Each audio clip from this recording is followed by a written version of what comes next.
কুমিল্লা সীমান্তে বাড়ছে বিদেশি অস্ত্রের চালান। নির্বাচন ঘিরে অরাজকতা এবং সহিংসতার পরিকল্পনার শঙ্কা, বাড়ছে উদ্বেগ।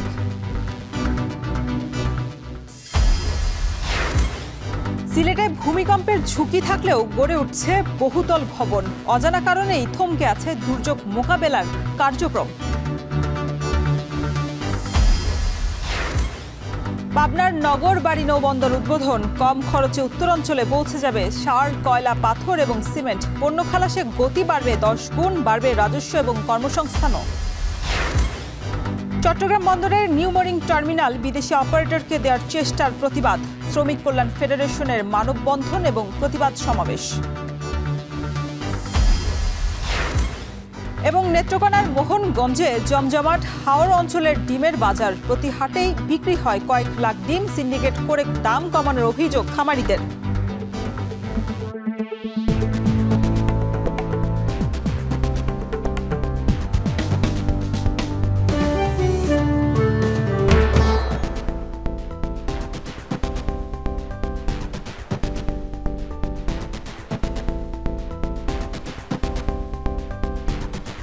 স্বাগত। এখন জনপদে, সঙ্গে আছি শরীফ রওশন। ভারত সীমান্ত প্রায় 106 কিলোমিটার বিস্তৃত।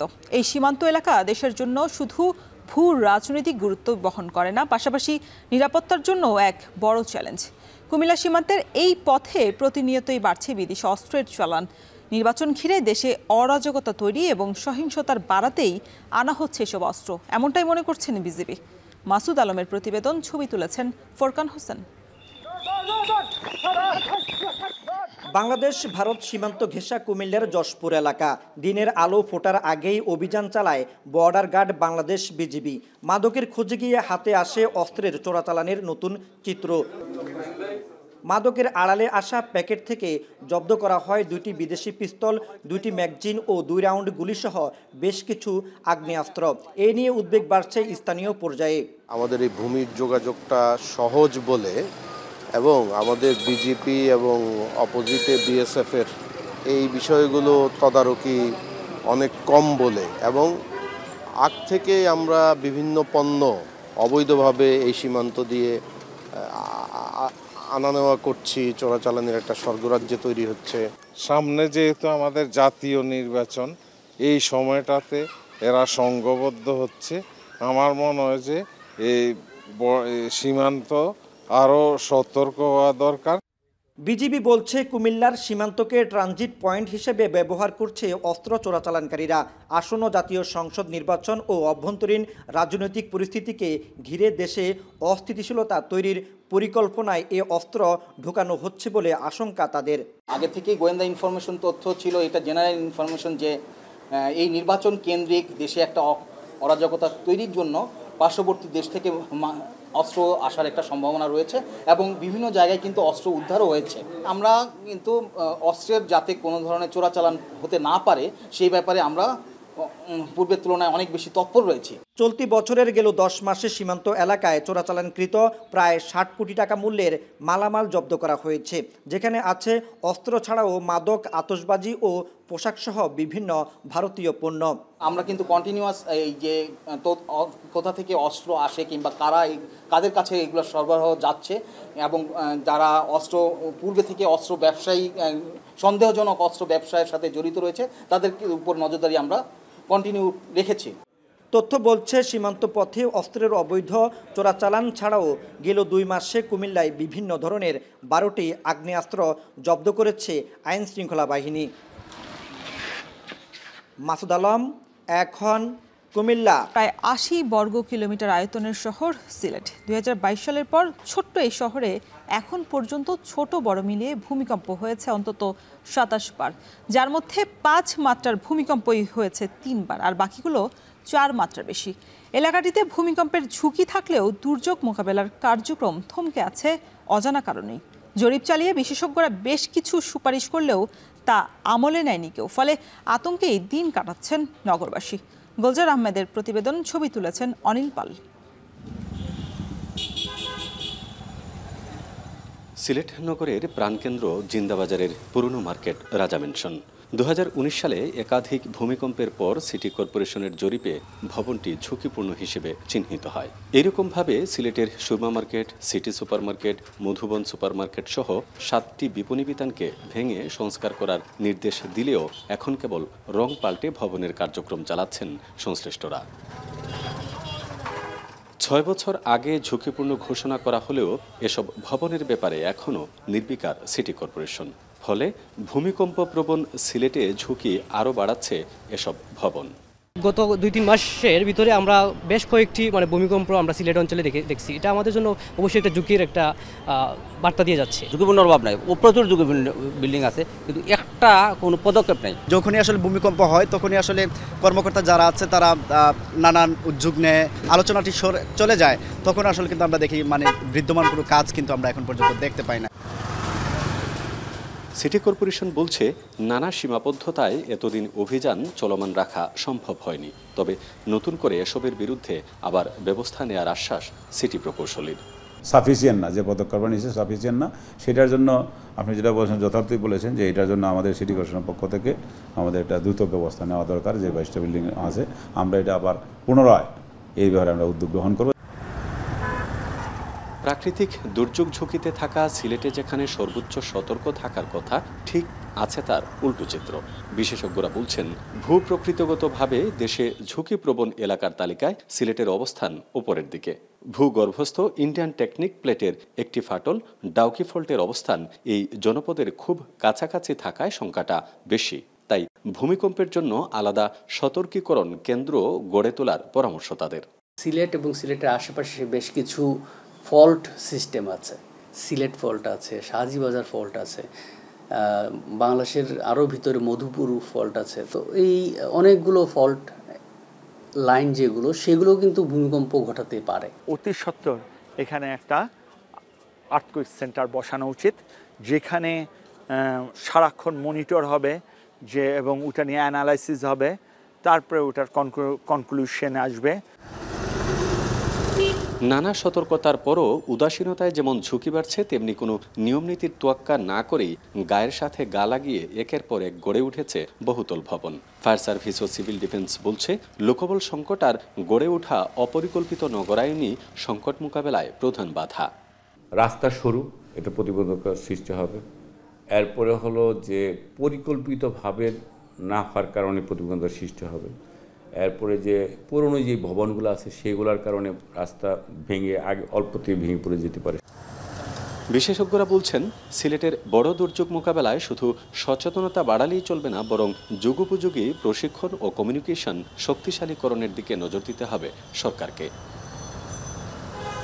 গুলজার আহমেদ, এখন সিলেট। চট্টগ্রাম বন্দরের এনসিটি সহ বিভিন্ন স্থাপনা বিদেশি অপারেটরদের হাতে তুলে দেওয়ার চেষ্টার প্রতিবাদে চট্টগ্রামে মানববন্ধন এবং বিক্ষোভ করেছেন বন্দরের শ্রমিক কর্মচারীরা।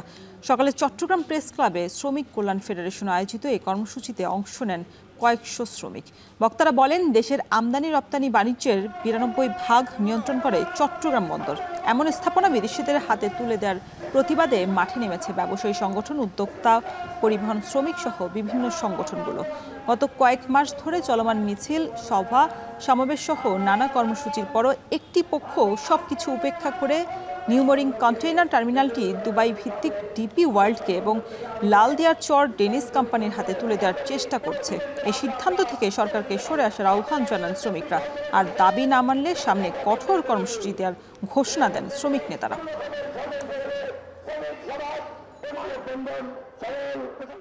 সরকার এই কয়েকদিন পরেই তারা এই টার্মিনালকে ডিসেম্বরের মধ্যেই বিদেশিদের হাতে হস্তান্তর করার জন্য বারবার বলে আসছে। আমরা এর তীব্র প্রতিবাদ এবং নিন্দা জানাই, এবং আজকের এই সমাবেশ থেকে আমরা বলতে চাই, চট্টগ্রাম বন্দরে হাজার হাজার শ্রমিক তারা কোনো অবস্থাতেই এই এনসিডিকে বিদেশিদের হাতে তুলে দিবে না। নির্দিষ্ট পণ্যের আমদানি নির্ভরতার কারণে হিলি স্থল বন্দরে আবারও কমেছে আমদানির গতি। এতে বন্দরের পাশাপাশি আয় কমেছে শ্রমিকদের। দর্শক, এই বিষয়ে বিস্তারিত জানাতে হিলি স্থল বন্দর থেকে যুক্ত হয়েছেন সোহেল রানা। সোহেল, পণ্য আমদানি কমার কারণ কি, আর যেহেতু শ্রমিকদেরও আয় কমেছে, তারা কি বলছে এই বিষয়ে?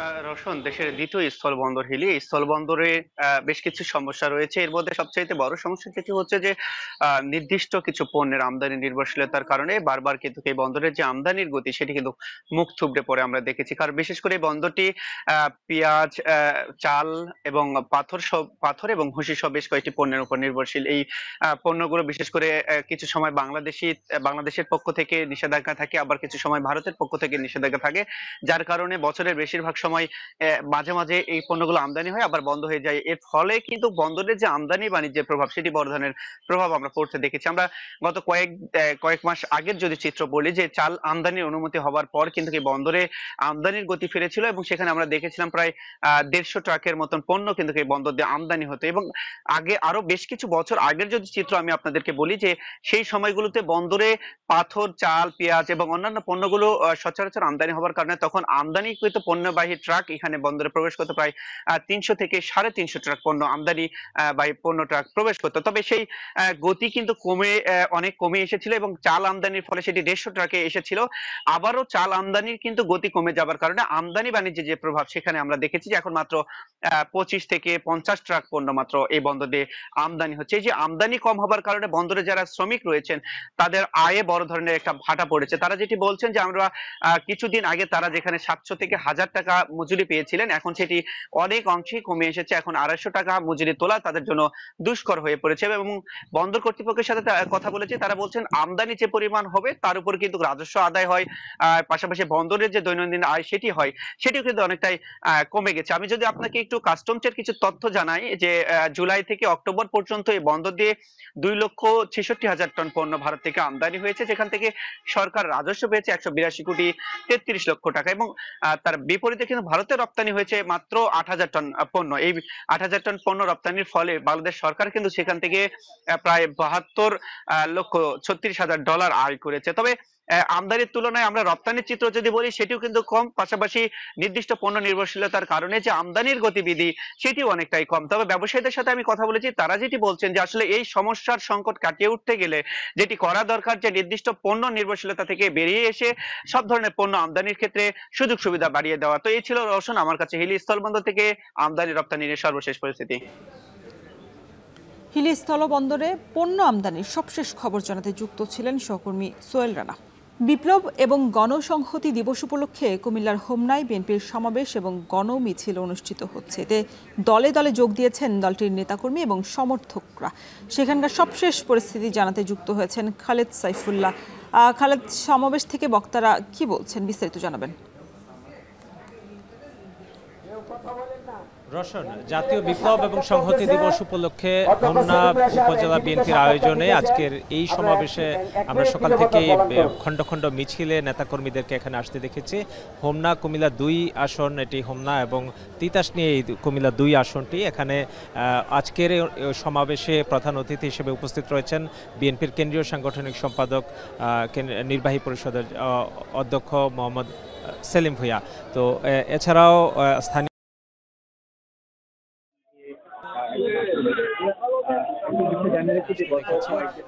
একটি বিষয় জানিয়ে রাখি যে গত কয়েকদিন আগে যে মনোনয়ন দেয়া হয়েছে কুমিল্লার 11টি আসনের মধ্যে, যে কয়েকটি আসনে এখনো মনোনয়ন দেয়া হয়নি কাউকে, তার মধ্যে কিন্তু কুমিল্লা 2 আসনটি অন্যতম। তো এই আসনটিতে কে মনোনয়ন পাচ্ছেন তার কিন্তু একটা বিষয় থেকেই যায় যে কাকে মনোনয়ন দেওয়া হচ্ছে। এখন পর্যন্ত কাউকে যেহেতু নির্দেশনা দেওয়া হয়নি, তো তার কারণে কিন্তু এখানে দলীয় নেতাকর্মীদের রাজনৈতিক কর্মসূচিতে অংশগ্রহণের একটা ব্যাপক উৎসাহ উদ্দীপনা আমরা কিন্তু দেখতে পাচ্ছি। তাছাড়া আজকের এই সমাবেশে যারা বক্তব্য রাখছেন এতক্ষণ পর্যন্ত আমরা দেখেছি যে তারা বিভিন্নভাবেই বলছেন যে আগামী নির্বাচনের জন্য তৃণমূলকে সংগঠিত করা, শক্তিশালী করার জন্য তারা আহ্বান করছেন। এবং বিভিন্ন ইউনিয়ন থেকে যারা মিছিল নিয়ে আসছেন তারা কিন্তু বেশ স্বতঃস্ফূর্ত এবং উৎসাহ উদ্দীপনার মধ্য দিয়ে কিন্তু আমরা দেখছি যে এই সমাবেশে অংশগ্রহণ করেছেন। এবং তারা বলছেন যে আগামী নির্বাচন অত্যন্ত গুরুত্বপূর্ণ এবং যারা বিগত সরকারের সুযোগ সুবিধা নিয়ে বর্তমানে রাজনৈতিক দল ব্যানার পরিবর্তন করে বিএনপি থেকে সুযোগ সুবিধা নিতে চায়, তাদের ব্যাপারে দলকে কেন্দ্রকে শক্তিশালী সতর্ক থাকা এবং তাদের ব্যাপারে যেন ভূমিকা রাখেন, যেন তারা কোনোভাবে সুযোগ না পায়। তাহলে ত্যাগী নেতা নেতাকর্মীরা তাদের ত্যাগের মূল্যায়ন পাবে না সেটা বলছেন। অধ্যক্ষ সেলিম ভূঁইয়া এখানে উপস্থিত রয়েছেন, কিছুক্ষণ মধ্যে তিনি বক্তব্য রাখবেন এবং এখান থেকে একটি সমাবেশ শেষে একটি গণমিছিল হোমনার গুরুত্বপূর্ণ সড়কগুলো প্রদক্ষিণ করবে। এখানে দুইটি উপজেলা নিয়ে কিন্তু এই সংসদীয় আসনটি কুমিল্লার 2 এবং এটি কুমিল্লার প্রথম দিকের একটি উপজেলা, দুইটি উপজেলা নিয়ে সংসদীয় আসনটি এবং ব্যাপক সমাগমের মধ্য দিয়ে কিন্তু মানুষের যে উৎসাহ উদ্দীপনা রাজনৈতিক কর্মসূচিতে অংশগ্রহণ, তাতে আমরা মানুষের মধ্যে কিন্তু রাজনৈতিক আগামী নির্বাচনের একটি আভাস কিন্তু এখানে ভোটের যেই উৎসাহ উদ্দীপনা আমরা কিন্তু এই সমাবেশ থেকে দেখতে পাচ্ছি। কুমিল্লায় বিএনপির সমাবেশ এবং গণমিছিলের খবর জানাতে যুক্ত ছিলেন খালেদ সাইফুল্লাহ। নেত্রকোনার হাওর বেষ্টিত উপজেলা মোহনগঞ্জে হাঁসের ডিমের বাজারে প্রতি হাটেই বিক্রি হয় কয়েক লক্ষাধিক ডিম। নেত্রকোনা এবং সুনামগঞ্জ সহ অন্তত 5টি হাওর উপজেলার খামারিরা ডিম নিয়ে আসেন এই বাজারে। তবে দাম ওঠানামা করায় প্রতিনিয়তই ক্ষতিগ্রস্ত হচ্ছেন খামারিরা। তাদের অভিযোগ, সিন্ডিকেট করে নাকি কমানো হচ্ছে ডিমের দাম। রিফাত আহমেদ রাসেলের প্রতিবেদন। বাজারের এক পাশ থেকে আরেক পাশে সারি সারি রাখা হয়েছে হাওরপাড়ের খামারিদের উৎপাদিত হাঁসের ডিম। এটি হাওরপাড়ের অন্যতম বড় হাঁসের ডিমের বাজার। 25 বছর ধরে মোহনগঞ্জে ডিমের ব্যবসা করেন তরিকুল ইসলাম। প্রতি সপ্তাহেই মোহনগঞ্জ সহ হাওরের আশপাশের বেশ কয়েকটি বাজার থেকে ডিম কিনেন তিনি, যা পরবর্তীতে সরবরাহ করেন বিভিন্ন বাজারে। নেত্রকোনা জেলা মোহনগঞ্জ বাজার শেখবাড়ির মোড়, এখানে প্রতি সপ্তাহে ডিমের হাট হয়। পর্যাপ্ত পরিমাণ ডিম আসে, আমরা এখান থেকে পাইকারি দরে কিনে ঢাকায় সাপ্লাই করি। এখানে প্রায় 2 লক্ষ ডিম ওঠে। তরিকুলের মতো প্রতি বাজারে ডিম কিনে ব্যবসায়ীরা নিয়ে যান ঢাকা সহ দেশের বিভিন্ন স্থানে, যার ফলে প্রতি বাজারেই ওঠানামা করে ডিমের দাম। রাজধানীর বাজারের সঙ্গে মিলিয়ে দাম ঠিক রাখার কথা থাকলেও তা অনেকটাই নির্ভর করে মহাজনদের মর্জির উপর। ওঠানামা এটা ঢাকার সাথে বেঁচে কেনা। ঢাকা অনেক সময় উঠে বাজার, আমরা ওইখানে বাজার বাড়াই। ঢাকা কম থাকলে আমরাও কমে কিনি আর কি। হাওরপাড়ের উন্মুক্ত হাঁসের খামারে উৎপাদিত ডিমের বড় একটি অংশ আসে এ বাজারে। গত বছর যেখানে এই সময় 100 হাঁসের ডিম এ বাজারে বিক্রি হয়েছে 1700 থেকে 1800 টাকা পর্যন্ত, এবছর তা নেমে দাঁড়িয়েছে 1200 থেকে 1300 টাকায়। নির্মাতন 2 লাখ টাকা বিক্রি হবার কথা আছে না, মানে 1 লাখ টাকা হয় না, মানে হাঁসের খাওয়া কি এভাবে যদি হাঁস যদি দিয়েছি আমরা ডিম, আমরা দান বাঁচত না, কামলাটিও আমরা দিতে পারতাম না। ডিমের বাজার দর একটু কমের দিকে, যদি বেশি হতো তাহলে আমরা লাভবান হইতাম একটু বেশি। খামারিরা যেন ন্যায্য দামে ডিম বিক্রি করতে পারে সেই জন্য নিয়মিতই বাজার মনিটরিং করা হচ্ছে বলে জানালেন জেলা অতিরিক্ত প্রাণী সম্পদ কর্মকর্তা। মোহনগঞ্জে তো 2টি বড় বাজার রয়েছে ডিমের, সেখানে উপজেলা প্রাণী সম্পদ কর্মকর্তা নিয়মিত বাজার মনিটরিং করে থাকেন। যেহেতু নিয়মিত মনিটরিং হচ্ছে, তো সুতরাং কৃষকরা ন্যায্য মূল্য পাওয়ারই কথা। খামারিরা যাতে ন্যায্য মূল্যের ডিম বিক্রি করতে পারেন সেজন্য উনি বাজার পরিদর্শন করেন। জেলার হাওর বিস্তৃত 6টি উপজেলায় বাণিজ্যিক হাঁসের খামার রয়েছে 1026টি, যেখানে প্রতি মাসে হাঁস ও মুরগি মিলিয়ে ডিমের উৎপাদন হয় প্রায় 35 লাখ। রিফাত আহমেদ রাসেল, এখন নেত্রকোনা। নানা আয়োজনে বরিশালে পালিত হচ্ছে জাতীয় বিপ্লব এবং সংহতি দিবস। এ উপলক্ষে নগরীতে র্যালির আয়োজন করেছে বিএনপি। দর্শক, এই বিষয়ে আরও বিস্তারিত জানাতে বরিশাল নগরীর সদর রোড থেকে যুক্ত হয়েছেন সহকর্মী অমিত হাসান। অমিত, র্যালি কখন শুরু হবে আর এই সমাবেশে মানুষের ভিড় কেমন দেখছেন? জানিয়ে রাখি, গতকাল থেকেই জাতীয় বিপ্লব ও সংহতি দিবস উপলক্ষে বরিশালে নানা আয়োজন করেছে বিএনপি এবং তারই ধারাবাহিকতায় আজকে বর্ণাঢ্য র্যালির আয়োজন করা হয়েছে। ইতিমধ্যে নগরের সদর রোডে কিন্তু বরিশাল বিএনপির যারা নেতাকর্মীরা রয়েছেন তারা এসে ভিড় করছেন এবং বিভিন্ন ওয়ার্ড থেকে তারা ছোট ছোট মিছিল আকারে এই নগরীর টাউন হল চত্বরে এসে কিন্তু তারা ভিড় করছেন। এবং একটু জানিয়ে রাখি, এখানেই কিন্তু বরিশাল বিএনপির যে দলীয় কার্যালয় রয়েছে সেটির সামনেই কিন্তু তারা একটি সংক্ষিপ্ত সমাবেশ করছেন এবং এই সংক্ষিপ্ত সমাবেশের মাধ্যমে তারা বলছেন যে দলের পক্ষ থেকে যাকে সংসদ সদস্য হিসেবে মনোনয়ন দেয়া হয়েছে 5 আসনের, আসলে তাদের পক্ষেই তারা কাজ করবেন এবং সকলকে একসাথে ঐক্যবদ্ধ হয়ে এই যে আগামী নির্বাচন সেটি সফল করার যে সিদ্ধান্ত তারা কিন্তু নিয়েছেন। এবং তারা দেখছেন ইতিমধ্যে কিন্তু যারা নেতাকর্মীরা রয়েছেন তারা কিন্তু চলে এসেছেন, তারা মঞ্চে রয়েছেন এবং তারা সংক্ষিপ্ত সমাবেশ করছেন। এবং এর পরপরই কিন্তু এই বরিশাল সদর রোড থেকে একটি র্যালি বের হবে। র্যালিটি বরিশাল নগরীর প্রধান যে সড়কগুলো রয়েছে সেগুলো প্রদক্ষিণ করে আবার এখানে এসেই শেষ হবে। এবং আমরা বেলা 11টা সাড়ে 11টা থেকেই দেখছি যে আসলে বরিশাল নগরীর যে ওয়ার্ডগুলো রয়েছে সেই সব ওয়ার্ডের যারা নেতৃবৃন্দরা রয়েছেন তারা ছোট ছোট মিছিল আকারে এই যে টাউন হল চত্বরে কিংবা সদর রোডে প্রবেশ করছেন এবং ইতিমধ্যেও তারা এসেছেন, নানা ধরনের স্লোগান দিচ্ছেন, স্লোগানে মুখরিত হয়েছে পুরো সদর রোড। এবং আরেকটু জানিয়ে রাখি যে গতকালকে আমরা দেখেছি যে তারা একটি সমাবেশ করেছেন এবং তাতেও কিন্তু তাদের বরিশালের বিভিন্ন ওয়ার্ড, মহানগর, জেলার যারা নেতাকর্মী রয়েছেন তারা উপস্থিত হয়েছেন এবং আজকেও জেলার বিভিন্ন জায়গা থেকে ইউনিয়ন পর্যায়ের, মহানগরীর বিভিন্ন ওয়ার্ডের যারা নেতাকর্মীরা রয়েছেন তারা আসছেন এবং নানা স্লোগানে তারা কিন্তু ছোট ছোট মিছিল আকারে এখানে উপস্থিত হচ্ছেন। এবং কিছুক্ষণ পরে কিন্তু একটি র্যালি অনুষ্ঠিত হবে এবং সেই র্যালিতে যারা বরিশালের নেতৃবৃন্দরা রয়েছেন এবং সংগঠনগুলো রয়েছে, অন্যান্য সংগঠনগুলো রয়েছেন তারা কিন্তু এখানে এই র্যালিতে অংশগ্রহণ করবেন। এবং নেতাকর্মীরা বলছেন যে তাদের যে আগামী নির্বাচন সেটি সফল করতে হবে, এক্ষেত্রে তারা যাতে ঐক্যবদ্ধ হয়ে সবাই একসাথে আসলে কাজ করে সে লক্ষ্যেও কিন্তু তারা নির্দেশনা দিয়েছেন। এবং আরেকটু জানিয়ে রাখি যে কিছুক্ষণ পরেই এখানে আসলে সংসদ সদস্য হিসেবে যিনি মনোনয়ন পেয়েছেন মুজিবুর রহমান সরোয়ার সংসদ 5 আসন থেকে, তিনি কিন্তু কিছুক্ষণ পরে এখানে উপস্থিত হবেন এবং তারপর কিন্তু এখান থেকে যে র্যালি সেই র্যালিটি অনুষ্ঠিত হবে। এবং র্যালিতে অংশগ্রহণ করতে ইতিমধ্যে কিন্তু নগরীর বিভিন্ন জায়গা থেকে যারা নেতাকর্মী রয়েছেন তারা উপস্থিত হচ্ছেন এবং সাউন্ড বক্স বাজিয়ে নানা ধরনের স্লোগান, প্ল্যাকার্ড নিয়ে তারা কিন্তু এই মিছিলে অংশগ্রহণ করবে বলে আমাদেরকে জানিয়েছেন। তো বরিশাল থেকে বিএনপির মিছিলের এই ছিল আমার কাছে সর্বশেষ। রওশন। জাতীয় বিপ্লব এবং সংহতি দিবস উপলক্ষে বরিশালে বিএনপির আয়োজনে হচ্ছে র্যালি, সে বিষয়ে বিস্তারিত জানাচ্ছিলেন সহকর্মী অমিত হাসান। নির্বাচনী শোডাউন করছে বগুড়ার 7 আসনের জামায়াত প্রার্থী। প্রায় সহস্রাধিক মোটর সাইকেল নিয়ে বগুড়ার গাবতলী এবং শাহজাহানপুর প্রদক্ষিণ শুরু করেছে। এই আসন থেকে বিএনপির চেয়ারপারসন বেগম খালেদা জিয়াও নির্বাচন করবেন। সেখানকার সবশেষ পরিস্থিতি জানাতে আমাদের সাথে যুক্ত হয়েছেন সহকর্মী মাজিদুর রহমান। মাজেদ, এই যে শোডাউন হচ্ছে সেই শোডাউনের কারণে কি রাস্তায় কোনো যানজটের সৃষ্টি হয়েছে কিনা, সবশেষ কি পরিস্থিতি জানাবেন? হ্যাঁ রওশন, আজকে 9:30টার দিক থেকে জামাতে প্রার্থী বগুড়া 7 আসনে গোলাম রাব্বানী তিনি কিন্তু মোটরসাইকেল শোডাউন শুরু করেছেন। এখানে প্রায় সহস্রাধিক মোটরসাইকেল কিন্তু এই শোডাউনে অংশ নিচ্ছে। তারা বগুড়ার গাবতলী এবং শাহজাহানপুর এলাকা ঘুরবেন এবং ছোট ছোট পথসভা করবেন। এখানে সব মোটরসাইকেলই আমরা দেখতে পাচ্ছি যে দাঁড়িপাল্লা প্রতীকে একটা ছোট ছোট ফেস্টুন করে তারা কিন্তু এখানে যাচ্ছে। এবং যে নির্বাচনী যে আসন রয়েছে বগুড়া 2টি উপজেলা, 7 আসনে 2টি উপজেলা গাবতলী এবং শাহজাহানপুর, প্রতিটি এলাকায় তারা ঘুরছেন।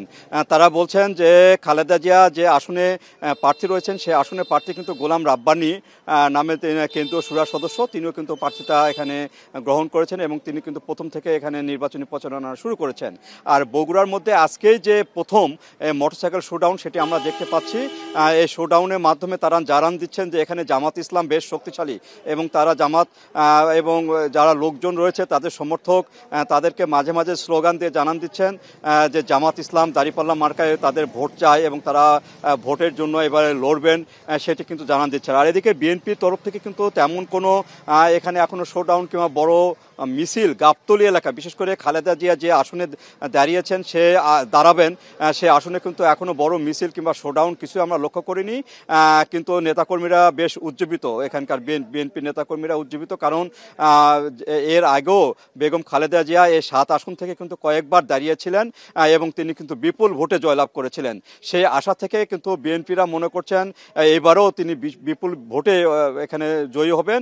আর এখানে যে জামাত ইসলামে যে যিনি আছেন তিনিও এখানে বলছেন যে তিনিও এইবারে নির্বাচনী করার এখানে ইয়েকে যে নির্বাচনী যে সভা তিনি ঘোষণা পরপরই তিনি কিন্তু এই সভা শুরু করবেন এবং তিনি এইভাবেই কিন্তু যে প্রচারণা সে প্রচারণা কিন্তু শুরু করেছেন এখানেকার যে জামাতের যে প্রার্থী গোলাম রাব্বানী তিনি শুরু করেছেন। এই ছিল আমার কাছে রওশন জামাতের যে প্রচারণা শোডাউন তার সর্বশেষ। বগুড়ায় নির্বাচনী শোডাউন করছে জামায়াতের প্রার্থী, সে বিষয়ে বিস্তারিত জানাচ্ছিলেন সহকর্মী মাজিদুর রহমান। টাঙ্গাইলের ঘাড়িন্দার রানাগাছা গ্রামে 27.5 কোটি টাকা ব্যয়ে নির্মিত সেতুর কাজ 3 বছরের পরিবর্তে 5 বছরেও শেষ করতে পারেনি। এতে লক্ষাধিক মানুষের চরম ভোগান্তি পোহাতে হচ্ছে। দর্শক, এ বিষয়ে বিস্তারিত জানাতে ঘাড়িগান্দার রানাগাছা গ্রাম থেকে যুক্ত হয়েছেন কাউসার আহমেদ। কাউসার, জানাবেন যে এই যে 27 কোটি টাকা ব্যয় করা হয়েছে, তারপরেও 5 বছরও এই কাজটা শেষ করতে পারেনি কেন? সংকট আসলে কোথায়?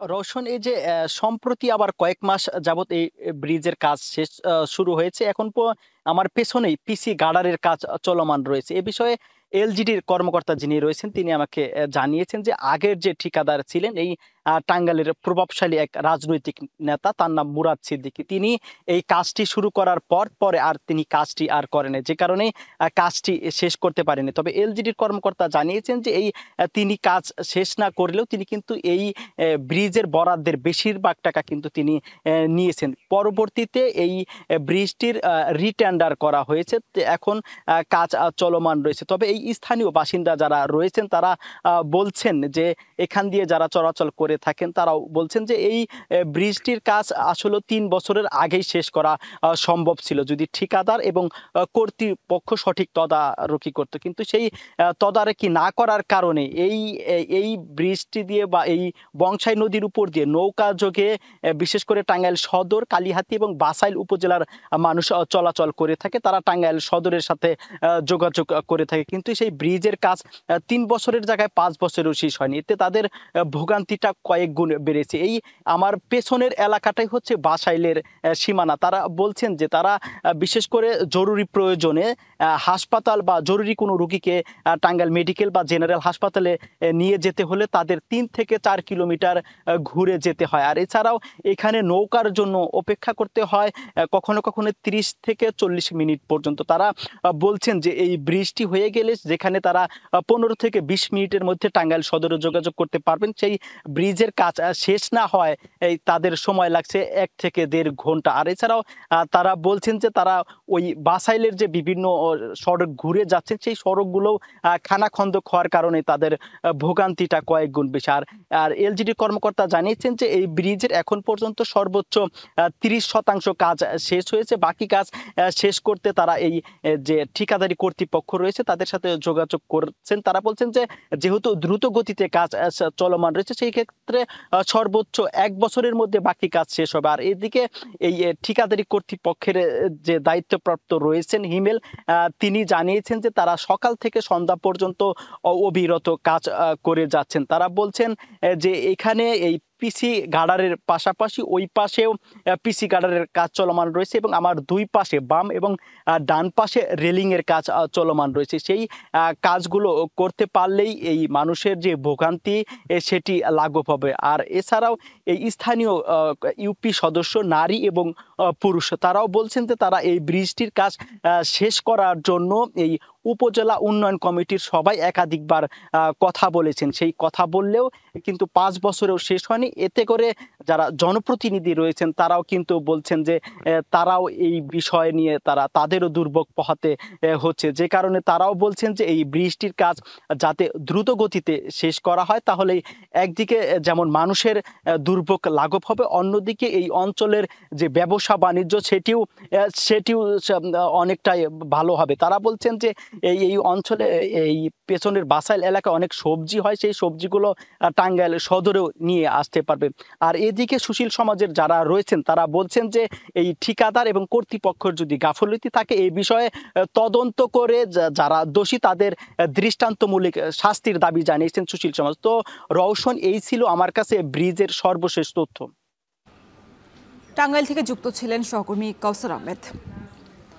চট্টগ্রামের হালি শহরে মোটর সাইকেল নিয়ে বিরোধের জেরে প্রতিপক্ষের ছুরির আঘাতে খুন হয়েছেন আকবর নামের এক যুবক। শুক্রবার রাত 10টার দিকে হালিশহর মাইজপাড়া এলাকায় এই দুর্ঘটনা ঘটে। এই ঘটনায় এরই মধ্যে দুজনকে আটক করেছে পুলিশ। পুলিশ জানায় নিহত আকবর এলাকায় একটি স্টিলের দোকানের ব্যবসায়ী ছিলেন। গতকাল রাতে তিনি স্থানীয় একজন যুবকের মোটরসাইকেলের মালিকানা নিয়ে বিরোধে জড়িয়ে পড়েন। এ সময় কথা কাটাকাটির এক পর্যায়ে প্রতিপক্ষের কয়েকজন যুবক তার বুকে এবং হাতে এলো পাতারি ছুরিয়াঘাত করে। আহত অবস্থায় স্বজনরা আকবরকে হাসপাতালে নেয়ার পথেই গাড়িতে দ্বিতীয় দফায় হামলা চালায় অভিযুক্তরা। পরে হাসপাতালে পৌঁছালে কর্তব্যরত চিকিৎসক আকবরকে মৃত ঘোষণা করেন। হামলাকারীরা সবাই হালিশহর এবং নিহত আকবরের বাড়ির আশেপাশেই ছিলেন বলে জানিয়েছেন স্বজনরা। এই ঘটনায় হালিশহরের মাইজপাড়া এলাকায় আতঙ্ক বিরাজ করছে। নিহতের মরদেহ চট্টগ্রাম মেডিকেল কলেজ হাসপাতালে আনা হয়েছে। ময়নাতদন্ত শেষে মরদেহ পরিবারের কাছে হস্তান্তর এবং মামলাসহ আইনানুগ ব্যবস্থা নেওয়া হবে বলেও জানিয়েছে পুলিশ। বাড়িটা এখানে তো বাসা এখানে আগে দোকান কি কেনা ছিল আগে কোনো সত্তরে বাড়ি ব্যবসা করে তো ব্যবসার কোনো কেনা ছিল। ওই সন্ধ্যার পর এখানে আমার বাগিনে 8টা বাজে বাগিনের বাজার টাজার দিয়ে 8টা বাজে দাঁড়াইছিল। দাঁড়ানোর পর এখানে হারাইছে ফোলা 3-4 জনায় ছুরি মারি ওরা গেছে ফলাই। সাভারে কলেজ শিক্ষার্থী ফজলে রাব্বি হত্যার ঘটনায় জড়িতদের ফাঁসির দাবিতে বিক্ষোভ করেছে স্বজন এবং এলাকাবাসী। গতকাল দুপুরে সাভারের সিএনবি এলাকায় ঢাকা আরিচা মহাসড়কে এই বিক্ষোভ অনুষ্ঠিত হয়। বিক্ষুব্ধরা ঢাকা আরিচা মহাসড়ক অবরোধ করে হত্যাকারীদের দ্রুতই গ্রেপ্তার এবং ফাঁসির দাবি জানান। এতে মহাসড়কের ঢাকামুখী লেনে তীব্র যানজটের সৃষ্টি হয়। প্রায় 1 ঘন্টা পর পুলিশের অনুরোধে কর্মসূচি শেষ হলে যানবাহন চলাচল স্বাভাবিক হয়। স্থানীয়রা অভিযোগ করেন শিক্ষার্থী ফজলে রাব্বিকে নির্মমভাবে হত্যা করেছে সন্ত্রাসীরা। হত্যাকাণ্ডে জড়িতদের গ্রেপ্তার করে সর্বোচ্চ শাস্তির দাবি জানিয়েছেন তারা। আমার ছেলে হত্যা করে মারছে, কুবায় কুবায় যন্ত্রণা দিয়ে মারছে। আমি রাতুলে সেই যন্ত্রণার বিচার চাই। যারা এই হত্যার সঙ্গে জড়িত, বিশেষ করে রাব্বি এবং ওই যে 27 তার স্ত্রী সহ আরও যারা জড়িত আছে, অবশ্যই একাধিক ব্যক্তি হত্যায় জড়িত। আমি বলবো সুষ্ঠু তদন্তের স্বার্থে প্রত্যেককে আইনের আওতায় এনে সর্বোচ্চ শাস্তি যে ফাঁসির কাছে ঝুলিয়ে একটা দৃষ্টান্তমূলক শাস্তি দেওয়া হোক। থানা থেকে যে বিবৃতি দেওয়া হয়েছে বা যেই কথা বলা হয়েছে যে পরকীয়ার জেরে হত্যা করা হয়েছে, এর সুষ্ঠু তদন্ত করা হোক। আবার মাছ এবং হাঁস মুরগির খাবারে কোম্পানি নির্ভর পশু খাদ্য কিংবা ফিডের বিকল্প হিসেবে দিন দিন চাহিদা বাড়ছে কালো সৈনিক পোকার।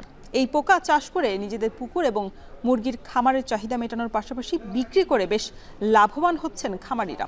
আগ্রহীদের পোকা চাষে প্রশিক্ষণ দেওয়ার কথা জানিয়েছে স্থানীয় মৎস্য বিভাগ। আরও জানাচ্ছেন আব্বাস আলী। কালো সৈনিক পোকা উৎপাদনে আলাদা কোনো খাবারের প্রয়োজন হয় না। ময়লা ও আবর্জনা থেকে 5টি ধাপে 15 থেকে 16 দিনে উৎপাদিত হয় এ পোকা। এরপর ব্যবহৃত হয় মাছ ও মুরগির খাবার হিসেবে। জেলার রানীনগর উপজেলার লোহাচূড়া গ্রামের প্রতিবন্ধী উদ্যোক্তা নাহিদ আক্তার নয়ন 1.5 বছর আগে স্থানীয় একটি বেসরকারি সংস্থায় প্রশিক্ষণের সময় কালো সৈনিক পোকার বিষয়ে ধারণা পান। এরপর উপকরণ নিয়ে শুরু করেন পোকা উৎপাদন। প্রতি কেজি কালো সৈনিক পোকা উৎপাদনে তার খরচ হয় 15 টাকা, যা বিক্রি করেন 60 টাকা দরে। নিজের পুকুরে মাছ চাষে চাহিদা মিটিয়ে মাসে 10,000 টাকার পোকা বিক্রি করেন তিনি। প্রত্যেক সপ্তাহে প্রায় 1 মণ পোকা চাষ হচ্ছে, আলহামদুলিল্লাহ বিক্রি হচ্ছে। আমার পুকুরের খাবার বাদ দিয়ে প্রত্যেক সপ্তাহে আমি 1 মণ করে বেচছি আল্লাহর রহমতে। খাবার দিতে হয়, পানি দিতে হয়, আমি পানি দেই। আরও অন্যান্য কাজ আছে, আমি আমার হাজবেন্ডের সাথে করি। তার মতো জেলা সদর, রানীনগর ও আত্রাই উপজেলায় 10 জন উদ্যোক্তা মাসে অন্তত 500 কেজি কালো সৈনিক পোকা উৎপাদন করছেন। এতে যেমন নিজেদের মাছ ও মুরগির খাবারে প্রোটিনের চাহিদা মিটছে, তেমনি বিক্রি করে হচ্ছে বাড়তি আয়। খামারগুলো দেখতে ও পরামর্শ নিতে প্রতিনিয়ত আসছেন অনেকে। খাওয়ানোর পরে এটা ভালো আমাদের একটা বেনিফিট আসছে, অর্থাৎ রেডি ফিড আমরা কম খাওয়াই আর এই লার্ভাটা অত্যন্ত বেশি খাওয়াই।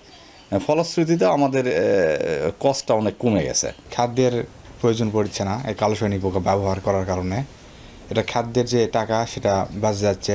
ভাইয়ের কাছ থেকে শোনার পরে আমি নিজে এটা করতে চাচ্ছি আর কি। সেক্ষেত্রে আমি এটা জানা এবং পরামর্শ নেওয়ার জন্য আসছিলাম। ফিট যে দাম, তার চাইতে যদি এই পোকা অল্প দামে পাওয়া যায় তাহলে তো খুবই ভালো।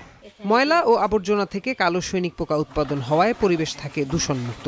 বেসরকারি সংস্থার পাশাপাশি সরকারিভাবেও আগ্রহীদের এ পোকা চাষে প্রশিক্ষণ দেওয়া হচ্ছে, যা থেকে কর্মসংস্থান তৈরি হবে বলে জানায় স্থানীয় মৎস্য বিভাগ। এখানে যদি আমরা প্রোটিনের যে খরচটা, এখানে যদি আমরা সম্পূরক একটা মানে সোর্স হিসাবে যে এই কালো সৈনিক পোকা ব্যবহার করতে পারি এই আমিষের উৎস হিসেবে, তাহলে আমার মনে হয় এখান থেকে অনেক চাষের খরচটা কমে যাবে এবং চাষি লাভবান হবে। যুব সম্প্রদায় কিন্তু একটা আয়ের উৎস হিসাবে এটিকে বেছে নিতে পারবে। সৈনিক পোকার উৎপাদন বাড়ানো গেলে কোম্পানি নির্ভর পশুখাদ্য বা ফিডের চাহিদা কমবে, যার ফলে লাভবান হবেন খামারিরা। এখন নওগাঁ।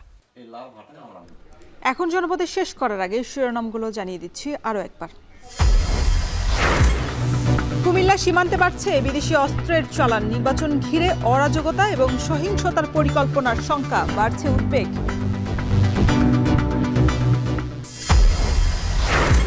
সিলেটে ভূমিকম্পের ঝুঁকি থাকলেও গড়ে উঠছে বহুতল ভবন, অজানা কারণেই থমকে আছে দুর্যোগ মোকাবিলার কার্যক্রম।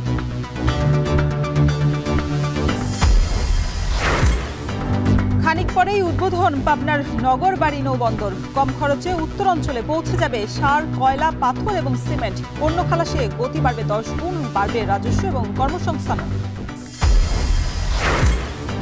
চট্টগ্রাম বন্দরের নিউ মোরিং টার্মিনাল বিদেশি অপারেটরকে দেওয়ার চেষ্টার প্রতিবাদ, শ্রমিক কল্যাণ ফেডারেশনের মানববন্ধন এবং প্রতিবাদ সমাবেশ। এবং নেত্রকোনার মোহনগঞ্জে জমজমাট হাওর অঞ্চলের ডিমের বাজার, প্রতি হাটেই বিক্রি হয় কয়েক লাখ ডিম। সিন্ডিকেট করে দাম কমানোর অভিযোগ খামারিদের। এই ছিল এখন জনপদের আয়োজনে। এখন টেলিভিশন ওয়েবসাইটে দেখতে ভিজিট করুন www.ekon.tv। এছাড়া ফেসবুকে যুক্ত থাকতে ভিজিট করুন facebook.com/tv.ekon এবং ইউটিউবে এখন টেলিভিশন সরাসরি দেখতে ভিজিট করুন youtube.com/c/ekontv।